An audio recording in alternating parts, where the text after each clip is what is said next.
Bayazid Bastami بڑے اولیاء اللہ میں سے تھا۔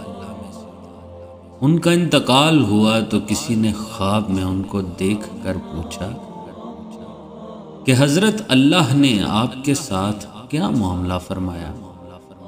تو جواب دیا کہ جب پیشی ہوئی تو اللہ نے پوچھا کہ بایزید میرے لیے کیا لائے ہو؟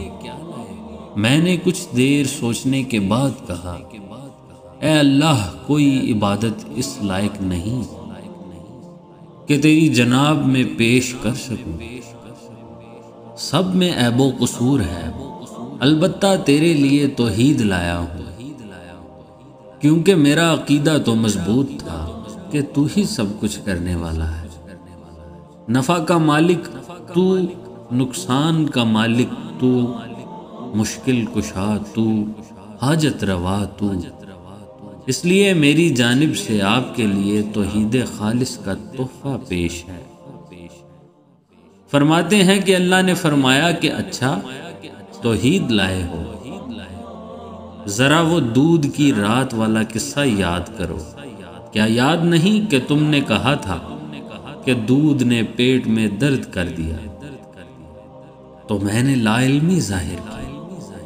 تو اللہ نے خود یاد دہانی فرمائی اور کہا، ایک رات تم نے دودھ پیا تھا، پھر تمہارے پیٹ میں درد ہو گیا تو تم نے کہا تھا کہ دودھ نے پیٹ میں درد پیدا کر دیا۔ بتاؤ، درد میں پیدا کرتا ہوں یا دودھ کرتا ہے؟ کیا یہی تمہاری توحید ہے جس کو تم میرے دربار میں پیش کرنا چاہتے ہو؟ اس میں تو شرک کی آمیزش ہے۔ حضرت بایزید فرماتے ہیں کہ میں نے کہا، اے اللہ، میرے پاس تو کچھ نہیں ہے، نہ کوئی عمل، نہ نیکی، نہ ایمان، نہ توحید، جو تیرے شایان شان ہو۔ اس لیے محض تو اپنے فضل سے معاف فرما دے۔